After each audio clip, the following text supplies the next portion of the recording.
Molarity, इसको हम capital M से रिप्रेजेंट करते हैं। देखिए मोलारिटी क्या होता है, जैसे मेरे पास क्या है, एक सॉल्यूट है, ठीक है, जिसका अमाउंट या फिर मास क्या है, स्मॉल डब्लू, यानी कि गिवन मास क्या है, स्मॉल डब्लू है, ठीक है।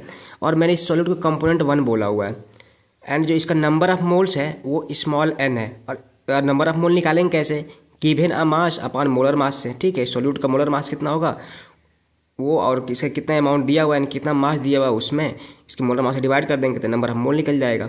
अब देखिए इसमें क्या एक सॉल्वेंट है, इसको मैंने कंपोनेंट 2 बोला हुआ है। अब देखिए कंपोनेंट 1 मेरा सॉल्यूट है और कंपोनेंट 2 मेरा सॉल्वेंट है। अब दोनों का आपस में मिलाएंगे तो क्या बनेगा, सॉल्यूशन बनेगा, यानी क्या बनेगा, बाइनरी सॉल्यूशन बन जाएगा।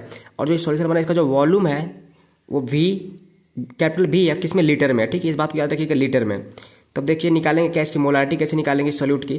देखिए क्या हो जाएगा, वी लीटर, क्या देखिए वी लीटर सॉल्यूशन में मेरा कितना मोल सॉल्यूट है, स्मॉल एन मोल सॉल्यूट है, ठीक है। तो 1 लीटर सॉल्यूशन में कितना हो जाएगा मेरा, तो small N upon capital B mole क्या सॉल्यूट हो जाएगा। और 1 लीटर सॉल्यूशन में जो जो सॉल्यूट का जो अमाउंट रहेगा, जो सॉल्यूट का जो मोल रहेगा, ठीक है, मोल, उसी को हम क्या कहते हैं, मोलारिटी कहते हैं। यानी क्या हो जाएगा, hence molarity equal to number of mole of solute upon volume of solution, किसमें, लीटर में हो जाएगा। यानी कि small M is equal to small N upon V in litre.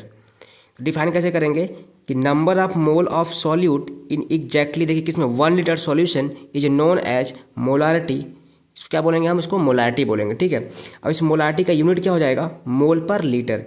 इस सॉल्यूट तो हम मोल में लेंगे तो मोल, और वॉल्यूम किस में लेंगे, लीटर में, तो मोल पर लीटर क्या हो जाएगा, इसका यूनिट हो जाएगा। इसको हम क्या कहते हैं, मोलारिटी कहते हैं। Thanks for watching, like share and subscribe my YouTube channel knowledge brain.